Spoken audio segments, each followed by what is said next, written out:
আজি আমি টুপচিঙা দ্বীপজ্যোতি যুৱ সংঘৰ উদ্যোগত অসমৰ বিভিন্ন দল সংগঠন অনুষ্ঠান প্ৰতিষ্ঠান আৰু শদিয়াৰ সকলো যুৱ সংঘৰ সৌজন্যত লগতে শদিয়াবাসীৰ আতিথ্যত সদ্যপ্ৰয়াত গণশিল্পী ৰাজীৱ শদিয়াৰ ৰাজহুৱা আদ্য শ্ৰাদ্ধৰ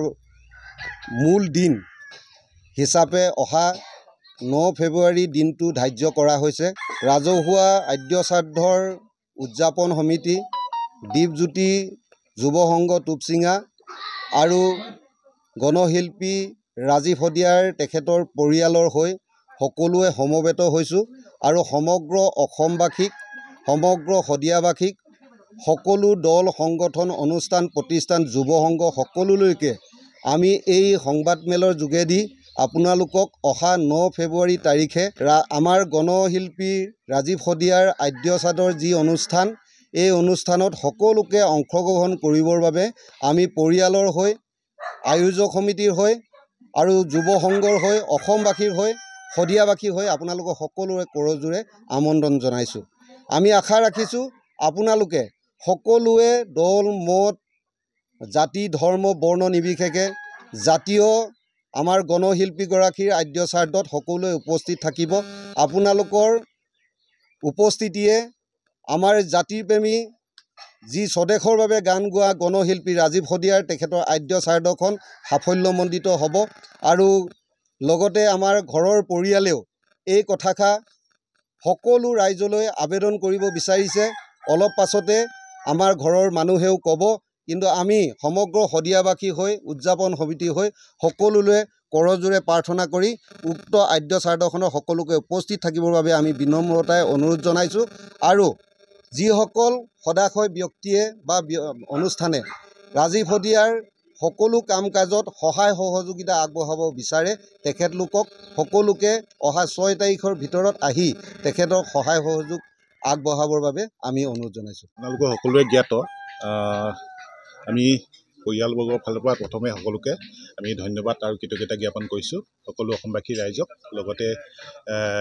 অসমৰ সকলো জনসাধাৰণক। আপোনালোকে সকলোৱে জ্ঞাত টুপচিঙা দ্বীপজ্যোতি যুৱ সংঘৰ উদ্যোগত আৰু অসমৰ বিভিন্ন দল সংগঠনৰ আৰু অনুষ্ঠান প্ৰতিষ্ঠান লগতে যুৱ সংঘৰ আতিথ্যত বা সহযোগত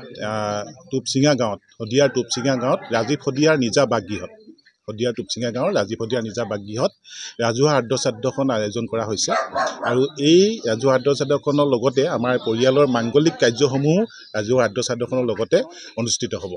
গতিকে আমি আমাৰ পৰিয়ালবৰ্গৰ তৰফৰ পৰা এটা দায়িত্ব আছে আৰু যিহেতু অসমৰ ৰাইজে আমাক মৰম দিলে, অসমৰ ৰাইজে আমাক ইমানখিনি ৰাজীৱ শদিয়াৰ কাৰণে ইমানখিনি মৰম আগবঢ়াইছে, গতিকে ৰাজীৱ শদিয়াৰ পৰিয়ালবৰ্গৰ তৰফৰ পৰা পোনপ্ৰথমে আমি সকলোলৈ আন্তৰিক ধন্যবাদ আৰু কৃতজ্ঞতা জ্ঞাপন কৰিছোঁ। লগতে এই আদ্য শ্ৰাদ্ধখনিলৈ সকলোৱে আমি কৰজোৰে পৰিয়ালৰ ফালৰ পৰা সকলোৱে কৰজোৰে নিমন্ত্ৰণ জনাইছোঁ। যিহেতু সকলোকে পত্ৰৰ যোগেদি বা তামোল পাণ দি নিমন্ত্ৰণ কৰা এই সময়ত আমাৰ বিভিন্ন ধৰণৰ অসুবিধা আছে, গতিকে আমি সকলোকে আমি এই সামাজিক মাধ্যমৰ মাজেদিয়ে আমি তেওঁলোকক এই ৰাজীৱ শদিয়াৰ বাসগৃহলৈ আৰু আমাৰ এই আদ্য শ্ৰাদ্ধখনলৈ আমন্ত্ৰণ জনাইছোঁ। আমি আশা কৰিছোঁ সকলোৱে যাতে এই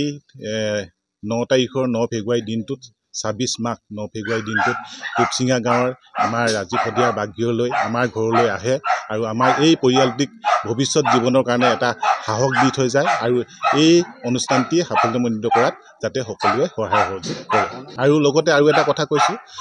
9 তাৰিখৰ পিছতে 10 তাৰিখৰ দিনা আমাৰ ৰাজীৱ শদিয়াৰ বোৱাৰী উপাসনা বকলিয়াল পৰিয়ালৰ তৰফৰ পৰা এখনি ভাওনা অনুষ্ঠিত কৰা হ'ব সন্ধিয়ালৈ। এই ভাওনাখনিত অসমৰ বিভিন্ন ভাওনা শিল্পী অংশগ্ৰহণ কৰিব।